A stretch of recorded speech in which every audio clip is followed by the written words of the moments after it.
Kembali di Apa Kabar Indonesia Pagi, pemirsa. Ya, ini peristiwa kemarin ya, Betul. teror yang di kantor Tempo, di mana kantor redaksi Tempo kembali mendapatkan kiriman paket berisi bangkai tikus, kalau sebelumnya ini dikirimi paket misterius berisi kepala babi. Oke, dan ini kantor Dewan Pers juga menyatakan keberatan jika insiden kiriman kepala babi kemudian dianggap sebagai candaan.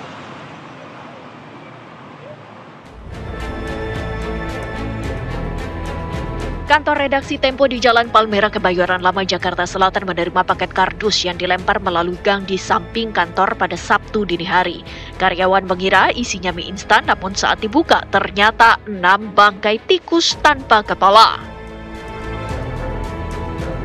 Hari ini tim Bareskrim datang dan sekalian aja kami sampaikan bahwa hari ini juga ada kiriman teror lagi, yaitu kardus berisi kepala tikus yang dipenggal kepalanya.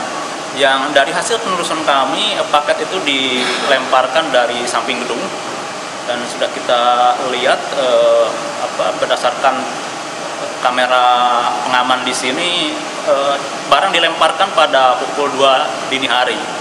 2 dini hari sempat mengenai mobil yang ada di parkir di belakang.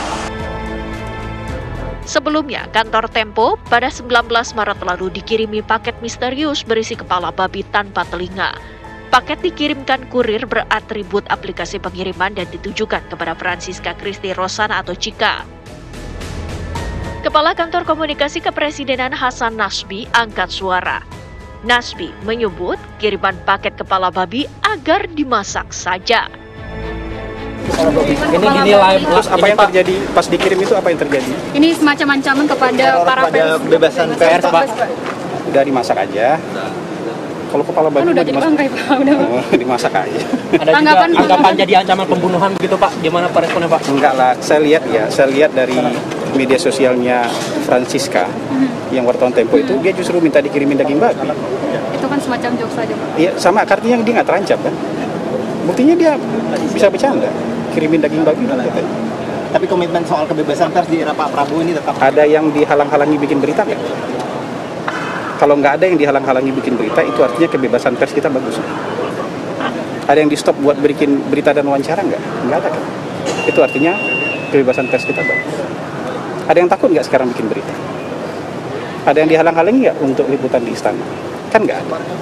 Itu artinya nggak ada kebebasan pers yang dikekang. Dewan Pers menyatakan keberatan kiriman kepala babi dianggap sebagai candaan. Dewan Pers juga mendorong penegak hukum untuk menangkap pelakunya.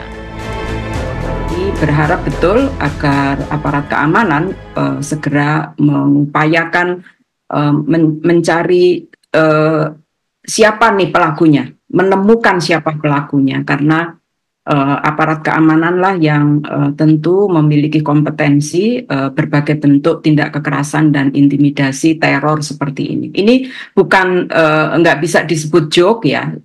Saya merasa sangat keberatan dengan respon dari juru bicara pemerintah yang mengatakan ini memberi kesan seperti joke saja begitu, sebagai candaan begitu. Insiden kiriman kepala babi telah dilaporkan oleh Komite Keselamatan Jurnalis ke Bareskrim Polri pada hari Jumat lalu. Komite mendesak Polri agar kasus segera diungkap secara tuntas. Dari Jakarta, tim TV One mengabarkan.